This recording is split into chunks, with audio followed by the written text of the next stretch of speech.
Muy buenas tardes, estimados estudiantes. Mi nombre es Noraida Isabel García de Santos. Soy la docente en la cátedra Victimología y Perfiles Victimológicos. Muchachos, espero estén atentos a esta clase, ¿verdad? Continuamos así con el módulo número 2, en lo que se refiere a el Estatuto de la Víctima, ¿ok? Vamos a estudiar estudio y revisión de la legislación vigente, así como las tendencias actuales de victimología.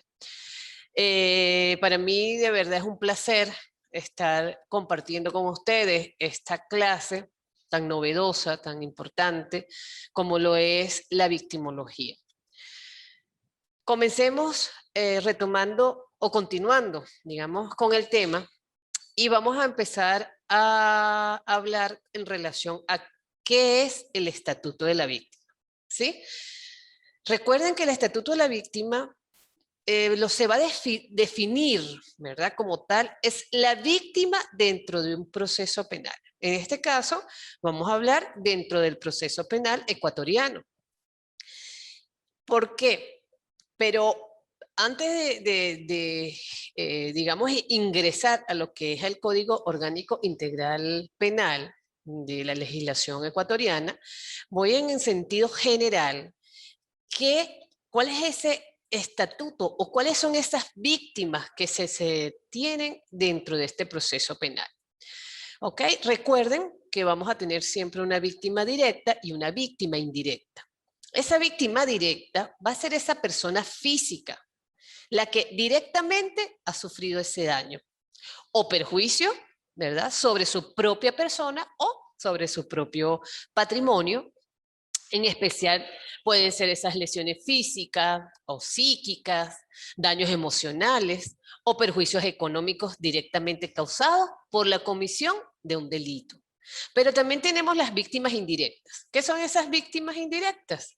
Son aquellas que a consecuencia de un hecho delictivo son familiares de, por ejemplo, de una persona que falleció a consecuencia, digamos, de un homicidio. Los familiares directos, ¿verdad? Los ascendientes, descendientes.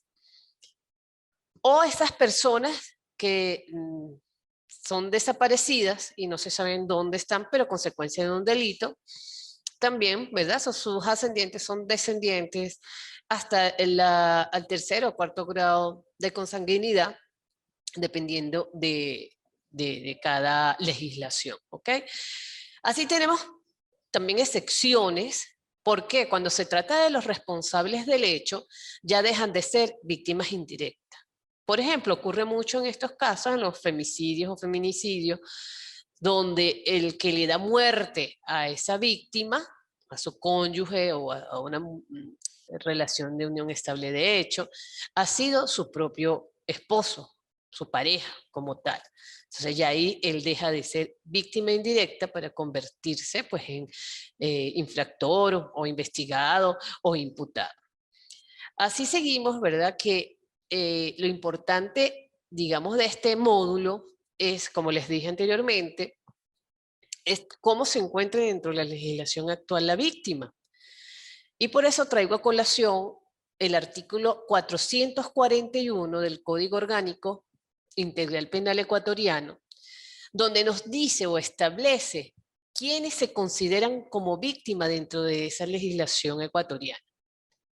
Establece, fíjense ustedes, en forma taxativa, que son, primero, las personas naturales o jurídicas y demás sujetos procesales, en forma individual o colectivamente, quien haya sufrido algún tipo de daño a un bien jurídico, de manera, bien sea de forma directa o de forma indirecta, pero como consecuencia de la infracción.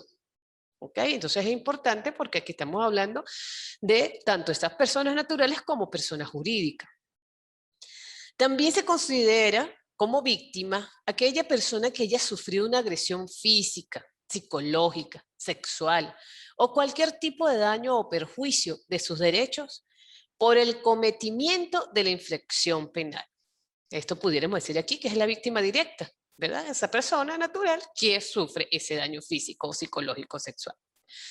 También el Código Orgánico considera como víctima la o el cónyuge o una pareja en unión libre, incluso en parejas hasta del mismo sexo, ascendientes o descendientes, dentro del segundo grado de consanguinidad o primero de afinidad de las personas señaladas en el artículo anterior. Es decir, que se va a considerar, ¿verdad?, ese esposo o ese cónyuge o esa pareja incluso. Aquí fíjense ustedes que la ley ecuatoriana es bastante amplia en relación a incluir a las parejas del mismo sexo, ¿ok? Cuando sean víctimas de un delito o de una infracción. También se consideran víctimas quienes compartan el hogar de la persona agresora o agredida en casos de delitos contra la integridad sexual y reproductiva, la integridad personal o aquellas víctimas de violencia contra la mujer o miembro del núcleo familiar. Asimismo, también considera la legislación ecuatoriana que víctima es la o el socio o accionista de una compañía legalmente constituida que haya sido afectada por infracciones cometidas por sus administradoras o administradores. También considera como víctima el Estado y las personas jurídicas del sector público o privado que resulten afectadas por una infracción. O sea, también se puede considerar como víctima, ¿verdad?, el Estado como tal, cuando sean producto de un hecho delictivo. Cualquier persona que tenga interés directo en casos de aquellas infracciones que afecten los intereses colectivos y difusos. ¿Okay? Y, por último, tenemos las comunidades, pueblos, nacionalidades y comunas indígenas en aquellas infracciones que afecten colectivamente a los miembros de ese grupo. Entonces, en este orden de ideas, ¿verdad?, la condición de víctima es, fíjense ustedes, independiente a que se identifique, a que se aprenda, a que se enjuicie, a que se sancione o a que incluso se condone el responsable de la infracción o a que exista un vínculo familiar con este. Es decir, independientemente de lo antes mencionado, igualito se va a considerar como víctima a estos en el sujeto procesal. En sentido general, ¿verdad?, les voy a también hablar cuáles son esos derechos básicos que tienen las víctimas. ¿Sí? ¿Por qué? Porque como yo les decía en la clase anterior, fíjense ustedes que estamos tocando un tema muy interesante, como es la victimología. Y si recuerdan, ¿verdad?, es una ciencia interdisciplinaria que va a estudiar ese comportamiento durante el proceso y de esos derechos de las víctimas en este proceso penal.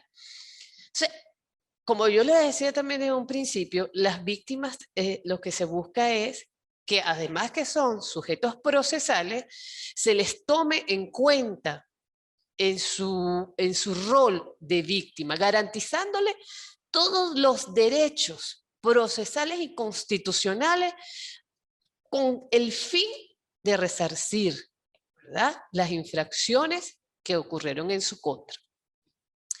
Como derechos básicos de las víctimas, ¿verdad?, sabemos que esos son esos derechos comunes a todas las víctimas, exigibles con independencia de que la víctima sea parte del proceso o no, para algunos, en la fase previa de iniciación del proceso. Aquí tenemos los más destacados, como es ese derecho que tienen las víctimas a entender, pero también a ser entendidas. ¿Qué quiere decir eso? A entender de que son víctimas de un hecho punible o de una infracción. Que ellas entiendan, las víctimas, que ellas pueden intervenir y que tienen que ser informadas desde el inicio de ese proceso penal hasta culminar ese proceso penal. Es importante, ya que además de que regula todos los aspectos en que la víctima deberá ser informada, regula el requisito para la víctima tenga conocimiento de todas las resoluciones que tengan lugar a lo largo de la causa penal. Otro derecho que es muy importante es el derecho a la información. ¿Qué quiere decir eso? Este artículo resulta, creo que uno de los más importantes. ¿Por qué? Porque va a regular, además de tantos aspectos que tiene la víctima, esa víctima deberá ser informada, ¿sí? ¿Informada de qué? De todo el proceso penal. A tener conocimiento de todas las resoluciones a que tengan lugar durante todo ese proceso penal. Tenemos otro derecho inalienable, como es el derecho a recibir información sobre la causa penal. Fíjense ustedes, es como repetitivo, ¿verdad?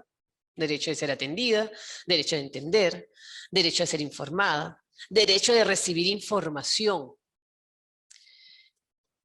¿Información de qué? De todas las resoluciones que serán notificadas a la víctima siempre y cuando ella haya llevado a efecto dicha solicitud. ¿A qué resoluciones ellas pueden o deben ser notificadas? A la resolución por la que se acuerde no iniciar el procedimiento penal. Aquí coloco un ejemplo en derecho comparado con Venezuela. Venezuela, el momento en que se recepciona una denuncia, la fiscalía va a determinar si esa denuncia reviste carácter penal o no. Si la fiscalía determina que no reviste carácter penal, se encuentra la figura de la desestimación. Y se solicita al órgano jurisdiccional, es decir, a tribunales, que sea desestimada esa denuncia por cuanto no reviste carácter penal. Y el tribunal es el que va a decidir si la fiscalía tiene razón o no. De esa desestimación, el tribunal debe notificar a la víctima para ella, en caso de que no esté de acuerdo, pueda ejercer sus recursos de apelación. Entonces, fíjense ustedes, es importante que así no siga el proceso como tal, ella también tiene que ser notificada y tiene que ser informada de que el proceso no siguió. También a las resoluciones como las sentencias que pongan fin al proceso. Fíjense ustedes, cuando yo hablo de una sentencia que ponga fin al proceso, por ejemplo, un sobreseimiento. Igualmente, ese sobreseimiento, ¿sí? Si la fiscalía determinó que no existen fundados elementos de convicción, ¿verdad? Para estimar, y no hay pruebas de la responsabilidad penal de ese investigado, de ese imputado, solicita al órgano jurisdiccional que el sobreseimiento de la causa, por supuesto, da como consecuencia el término de la investigación y el cese de la extinción de la acción penal. Ese sobreseimiento también debe ser notificado a la víctima para que una vez que ella tenga conocimiento pueda ejercer sus recursos, si no está conforme con ello. También a las resoluciones que acuerden la prisión o la posterior puesta en libertad del infractor, así como de la posible fuga. Es decir, si está privado de libertad, debe también ser notificada, o si le dan una medida cautelar, también debe ser notificada, o si se fugó del centro de reclusión donde se encontraba ese investigado o ese imputado, también debe ser notificado. Más aún para que de repente esté pendiente, ¿verdad? Si es un caso que le afectó directamente a esa víctima, de que esa persona está en la calle. También puede, ¿verdad? A las resoluciones que acuerdan la adopción de medidas cautelares personales o que modifiquen las ya acordadas, cuando hubiera tenido por objeto garantizar la seguridad de la víctima. Por ejemplo, si el infractor está privado de libertad y el juez acuerda darle una medida cautelar a esa libertad, debe ser notificada a la víctima, por cuanto igual puede ejercer posteriormente sus recursos. Igualmente, las resoluciones o decisiones de cualquier autoridad judicial o penitenciaria que afecten a sujetos condenados por delitos cometidos con violencia o intimidación y que pongan en riesgo la seguridad de la víctima. En estos casos y a estos efectos, la administración penitenciaria comunicará inmediatamente a la autoridad judicial la resolución adoptada para su notificación de esa víctima adoptada. Entonces, fíjense ustedes cómo, ¿verdad? Esos derechos que tiene la víctima de toda decisión que se tome de ser notificada. Asimismo tenemos, y que es importante recalcar, los derechos de la víctima establecidos dentro del Código Orgánico Integral Penal ecuatoriano. ¿Ok? Traigo a colación el artículo 11, donde se encuentra en la legislación ecuatoriana cuáles son esos derechos, que también están en forma taxativa, de quienes son víctimas dentro de ese proceso penal. Y esas víctimas de las infracciones gozarán de los siguientes derechos.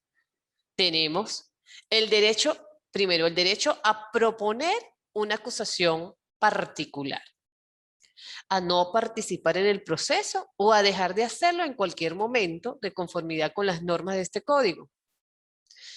Y establece que en ningún caso se obligará a la víctima a comparecer. ¿Qué quiere decir esto? A proponer una acusación particular. La víctima tiene ese derecho, ¿sí? De que ella puede por sí presentar una acusación particular. Ella puede decirle a la fiscalía, mira, yo no voy a participar en el proceso porque yo tengo miedo, porque yo no quiero, pero la fiscalía sí está obligada, ¿verdad?, que tiene que continuar con una investigación, porque incluso, fíjense ustedes, la víctima no está obligada a comparecer, pero el proceso igualito va a seguir con la víctima o sin la víctima, porque lo que tiene es ese derecho de que en caso tal de que ella no quiera comparecer, no comparezca. Pero si ya se activa una investigación penal, ya denunció, se sigue su proceso penal. Segundo, la víctima tiene el derecho a la adopción de mecanismos para la reparación integral de los daños sufridos, que incluye, sin dilaciones, el conocimiento de la verdad de los hechos, el restablecimiento del derecho lesionado, la indemnización, la garantía de no repetición de la infracción, la satisfacción del derecho violado y cualquier otra forma de reparación adicional que se justifique en cada caso. Fíjense ustedes cómo es tan garantista este código, porque busca que esa víctima se le garantice desde un inicio hasta un final y se le garantice con reparación o resarcimiento de los daños a los cuales fue ocasionado producto de esas infracciones. También tenemos ese derecho que tiene la víctima a la reparación por las infracciones que se cometan por agentes del Estado o por quienes, sin serlo, cuenten con su autorización. ¿Sí? Delitos de derechos humanos, por ejemplo, que el Estado está en la obligación de garantizarle todos los derechos. Y están así, que va incluido dentro del mismo artículo 11 de esa reparación de esas infracciones por esos funcionarios del Estado que atenten en contra de una de las víctimas. También derechos que establece el mismo código es el derecho a la protección especial, resguardando su intimidad y seguridad, así como la de sus familiares y testigos. Esa protección especial, fíjense ustedes, a través de medidas. Más adelante vamos a tener las clases específicas de las medidas de protección, que son para garantizar todos estos derechos de las víctimas a que no vuelva a ocurrir un hecho delictivo o una infracción. Tienen las víctimas el derecho a no ser revictimizadas, particularmente en la obtención y valoración de las pruebas, incluida su versión. Se le protegerá de cualquier amenaza u otra forma de intimidación y para el efecto se podrán utilizar medios tecnológicos. Fíjense ustedes, aquí también es importante, ¿no? Porque si recuerdan la clase anterior, cuando hablamos de la victimización, hablamos de 3 victimizaciones, la primaria, secundaria y terciaria. En este caso, quiero recalcar, fíjense ustedes, y también les decía yo, la sensibilidad de los funcionarios, ¿no? ¿Por qué? Porque una víctima, por ejemplo, una víctima de doméstica, ¿sí? Donde está agredida, siendo agredida por su esposo, por su cónyuge o por algún novio, y acude ante un organismo policial, ya ella es una víctima directa, ¿verdad? Está siendo afectada. Y cuando acude a una institución policial o a la fiscalía, es allí donde hay que darle un buen trato. ¿Para qué? Para no revictimizarla. ¿Sí? Porque imagínense ustedes la carga que tiene por ser víctima directa y posteriormente a que los funcionarios no le tomen una debida denuncia, no les tramiten todo lo necesario para ella sentirse protegida por el Estado. Continuando con los derechos de la víctima, quedamos en el 5, a no ser revictimizada, ya lo expliqué, ¿ok? El 6, tenemos el derecho que tiene la víctima a ser asistida por un defensor público o privado antes y durante la investigación, en las diferentes etapas del proceso y en lo relacionado con la reparación integral. Fíjense ustedes, aquí es importante, o me llama poderosamente la atención, el numeral 6 del artículo 11, por cuanto la víctima tiene un derecho a ser asistida por un defensor público. Por ejemplo, acá en Venezuela, el defensor público es solo para los imputados o los investigados, ¿sí? Que ellos tienen el derecho de ser asistidos por un defensor público. O privado, por supuesto, si ellos requieren de un servicio privado. Pero las víctimas sí solo pueden ser asistidas por un defensor privado. Sí, también las víctimas requieren. Y si no, la representación, quien las hace es la Fiscalía del Ministerio Público. También tienen el derecho a ser asistidas gratuitamente por un traductor, con un traductor o intérprete en caso que lo requiera, si no comprende o no habla el idioma en el que se sustancia el procedimiento, así como a recibir asistencia especializada. Es decir, que ese derecho que tiene de ese traductor es de forma gratuita. ¿Para qué? Para que tenga entendimiento desde que se inicia el proceso hasta que culmina y tenga ese derecho, esa víctima, de ser asistida en el proceso penal sin ningún inconveniente. También tiene el derecho al ingresar al Sistema Nacional de Protección y Asistencia de Víctimas, Testigos y otros participantes del proceso penal, de acuerdo a las disposiciones que establece este código o la ley. Es decir, esto es en caso de que la víctima requiera de unas medidas de protección, ¿verdad?, a favor de ella por amenazas causadas por esos infractores en contra de ella. El Estado pues le garantiza que tiene esas protecciones a través de tanto el reglamento como el mismo código lo establece, a ser protegida de que no sea, o en caso de que sea amenazada, sea protegida para que no ocurra otro hecho delictivo peor. También tiene el derecho a recibir asistencia integral de profesionales adecuados de acuerdo con sus necesidades durante el proceso penal. Aquí también pongo de ejemplo, en los casos de violencia doméstica, ¿sí? Por decirte un ejemplo, una violencia psicológica, la víctima tiene el derecho de poder ser asistida por profesionales especialistas en la materia, como psicólogos, psiquiatras, a fin de que pueda, además de ser como una prueba en el proceso penal, tenga esa asistencia como tal para ella recuperarse de esa infracción. Igualmente, tiene el derecho a ser informada por él o la fiscal de investigación preprocesal y de la instrucción. Es decir, en el momento que coloca la denuncia, tiene ese derecho a que el fiscal o la fiscal les diga, ¿verdad?, les notifique o les informe desde el mismo momento en que se inicia, ¿verdad?, el proceso como tal, y durante el proceso y posterior al proceso. La víctima también tiene el derecho a ser informada aún cuando no haya intervenido en el proceso, del resultado final en su domicilio si lo conoce. Es decir, lo que estamos diciendo anteriormente, si se concluye, si no se admite, si vamos a un proceso penal, si se va a juicio, todas esas resoluciones tienen que ser notificadas a la víctima, incluso así ella no haya presentado una acusación propia. ¿Sí? Sino sencillamente el Ministerio Público, en este caso ustedes, fiscalías del Ministerio Público, son los que tienen que llevar y notificar todo ese proceso a las víctimas. No pueden apartarse de lo que es un proceso penal. También tienen el derecho a ser tratada en condiciones de igualdad y cuando medite aplicar medidas de acción afirmativa que garanticen una investigación, proceso y reparación en relación con su dignidad humana.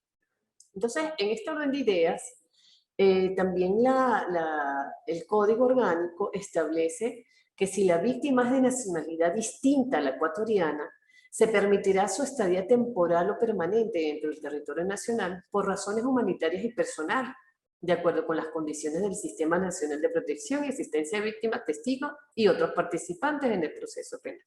Porque acuérdense que lo que se busca es garantizar la víctima en el proceso penal, independientemente, fíjense ustedes, de la nacionalidad. Es decir, así sean víctimas ecuatorianas o, en caso de que no sean víctimas ecuatorianas, también garantizarles ese derecho por cuanto son víctimas que fueron producto de infracciones ocurridas dentro del territorio ecuatoriano.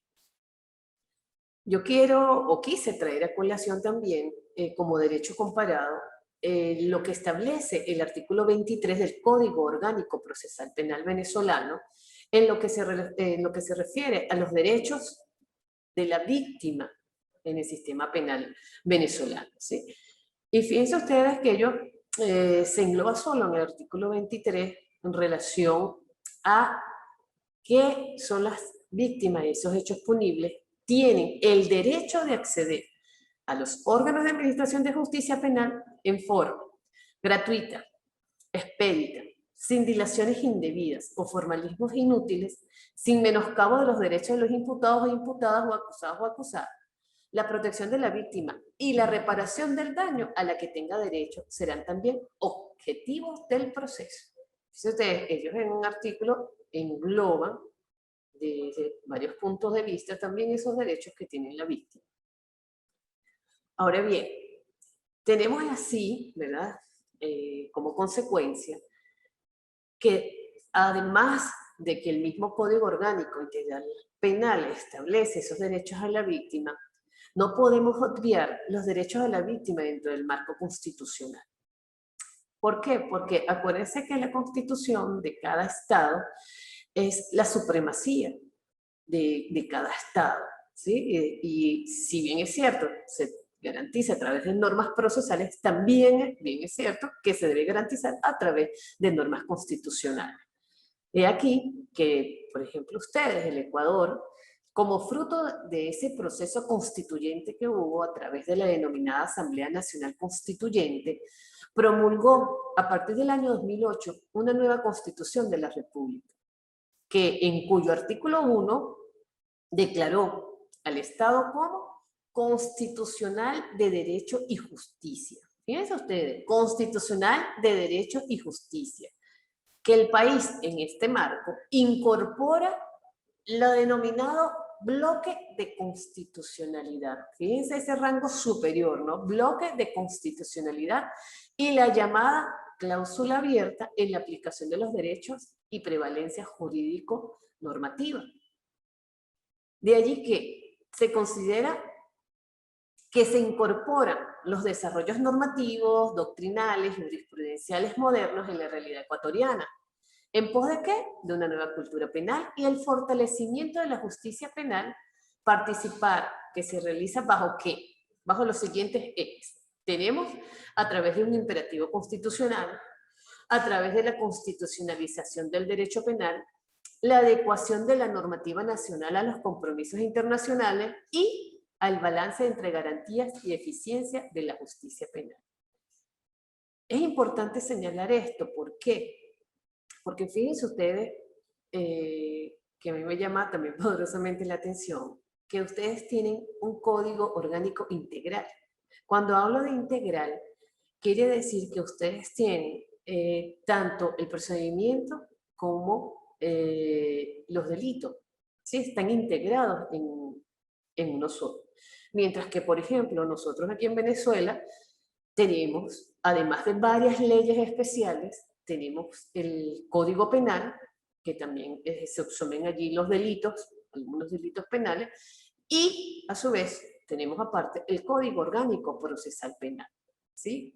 Pero a su vez tenemos distintas leyes. Por ejemplo, nosotros en Venezuela sí tenemos la Ley Orgánica sobre el Derecho a las Mujeres a una vida libre de violencia, que trata todo lo relacionado con los delitos de violencia contra la mujer.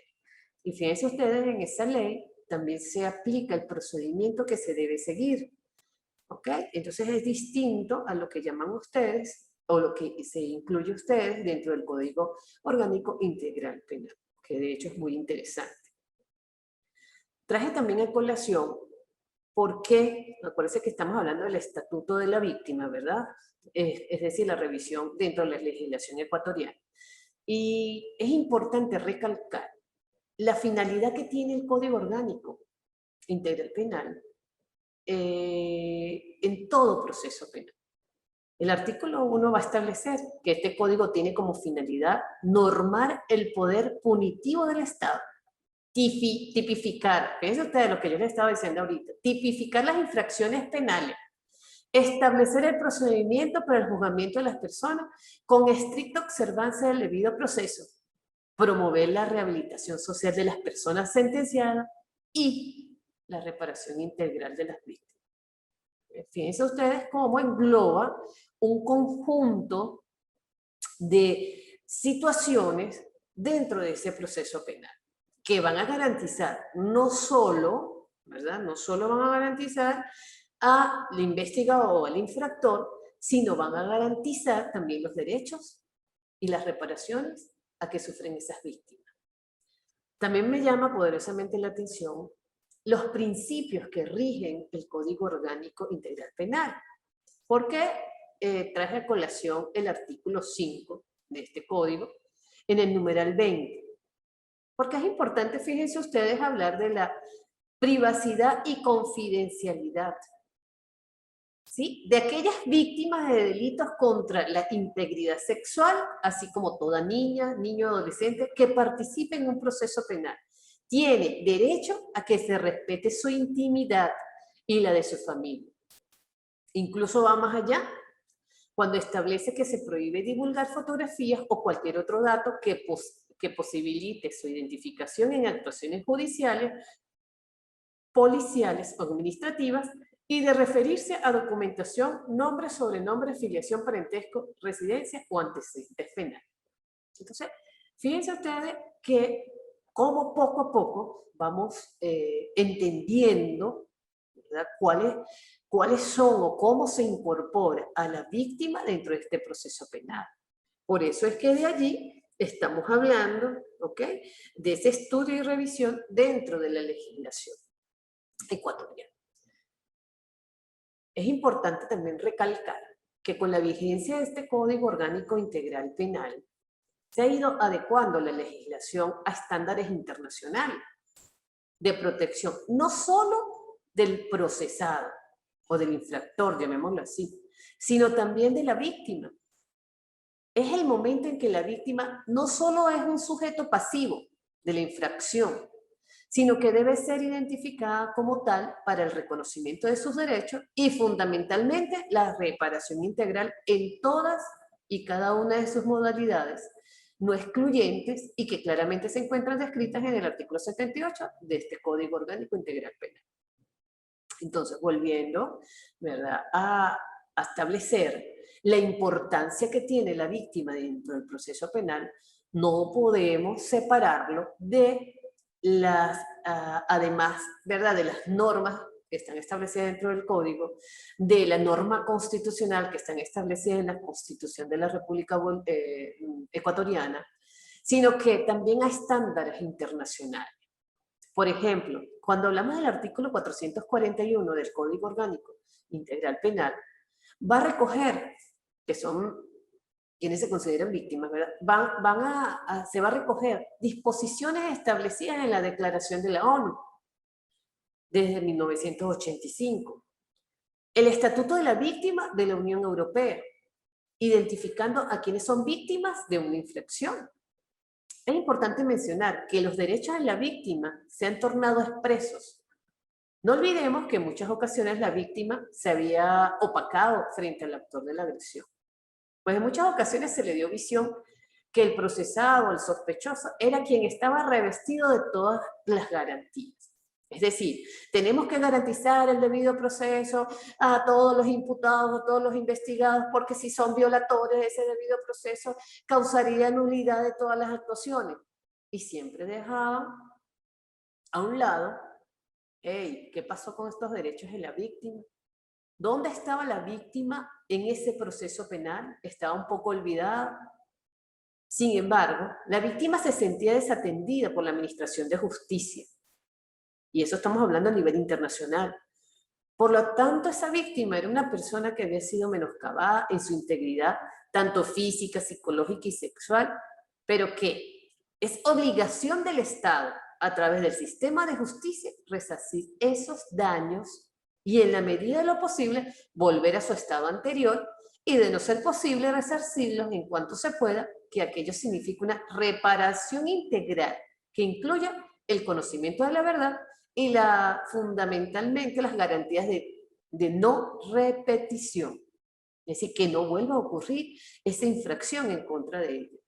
Obligaciones que se ha adquirido el operador de justicia y que debe hacerlas cumplir, garantizando de esta manera la plena vigencia de los derechos humanos. Fíjense ustedes hasta dónde hemos llegado, a los derechos humanos de las víctimas. Para mí de verdad es de gran importancia de que a nivel internacional se hayan preocupado por resarcir los daños de las víctimas, por no revictimizar a las víctimas, por tener las víctimas los derechos a nivel de cada estado.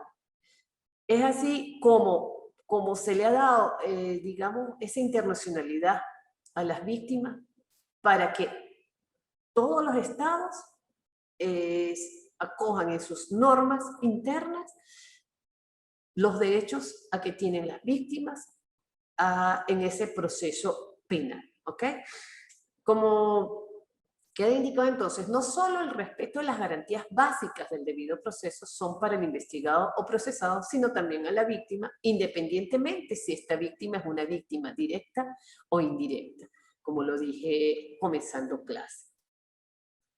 Y fíjense ustedes la importancia que vamos a tener en los derechos de la víctima como sujeto procesal y como la reparación integral.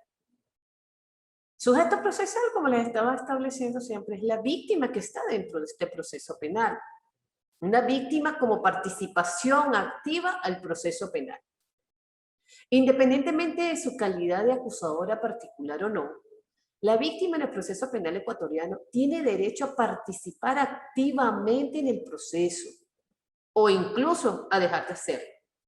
Y en el caso de que decida participar, se le va a garantizar su derecho a la acusación particular.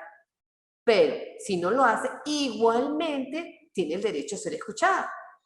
Puede solicitar la práctica de diligencias orientadas al fin de la existencia de la infracción, a la reparación integral, a que se le repare integralmente, a ser informada de los resultados de la investigación, y prosecución penal, y a que se le provea de garantías de participación y no revictimización. Fíjense ustedes cómo seguimos hablando en el proceso penal de la víctima, y lo que, si se han dado cuenta, los derechos que se tienen es a la reparación, al ser informada de todo el proceso, y a la no revictimización. Es allí que cuando hablamos de lo segundo, que es la reparación integral, la misma Constitución ecuatoriana establece en el artículo 78 que va a reconocer el derecho que tiene la víctima, el derecho a la verdad. Se adoptarán mecanismos para una reparación integral que incluirá, sin dilaciones, el conocimiento de la verdad de los hechos y la restitución, indemnización, rehabilitación, garantía de no repetición y satisfacción del derecho violado. Son rubros reparables, según la clasificación propuesta por el relator especial de las Naciones Unidas, Theo van Boven, en el proyecto de principios y directrices básicos relativos a la reparación de violaciones flagrantes de los derechos humanos y que contemplan la Constitución del Ecuador. Fíjense ustedes qué es lo que se busca a través de la Constitución y de las normas ecuatorianas. La restitución, la indemnización, proyecto de vida y satisfacción y garantías de no repetición. Entonces, es importante, ¿verdad?, recalcar esas reglas sobre la reparación integral en la sentencia, eso lo establece el artículo 628 del Código Orgánico Integral Penal. ¿Por qué? ¿Por qué les traigo a colación en la legislación vigente de ustedes?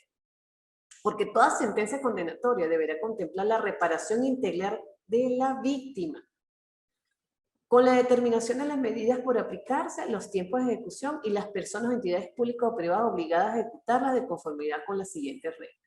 Van a tener, si hay más de un responsable penal, la o el juzgador determinará la modalidad de la reparación en función de las circunstancias de la infracción y del grado de participación de la infracción como autor o cómplice. En los casos en que las víctimas han sido reparadas por acciones de carácter constitucional, la o el juzgador se abstendrá de aplicar las formas de reparación determinadas judicialmente. La obligación de reparar monetariamente a la víctima tendrá prelación frente a la multa, comiso y a las otras obligaciones de las personas responsables penalmente, y si la publicación de la sentencia condenatoria es el medio idóneo para reparar a la víctima, correrá con las costas las personas condenadas. Quedamos en el debido proceso, continuamos el próximo sábado, vamos a retomar, ¿verdad?, el sábado siguiente, y cuando culminemos el próximo sábado, reprogramamos, ¿verdad?, para lo que es las exposiciones. ¿Por qué? Porque me interesa que ustedes tengan todo el material para que ustedes en forma concreta, porque parece que les dije que eran pocos minutos, ustedes me puedan hacerlo de las exposiciones, ¿ok? Entonces los espero, si Dios quiere, el próximo sábado, continuando con la clase del Estatuto de la Víctima, y de allí nos colocaremos de acuerdo hasta qué fecha vamos a tener para presentar cada uno de ustedes las exposiciones. Feliz tarde, que pasen, sigan pasando un feliz día, y cualquier duda, bueno, estamos en contacto a través de la plataforma o a través del grupo de WhatsApp de la institución IEPSI. Buenas tardes, hasta luego.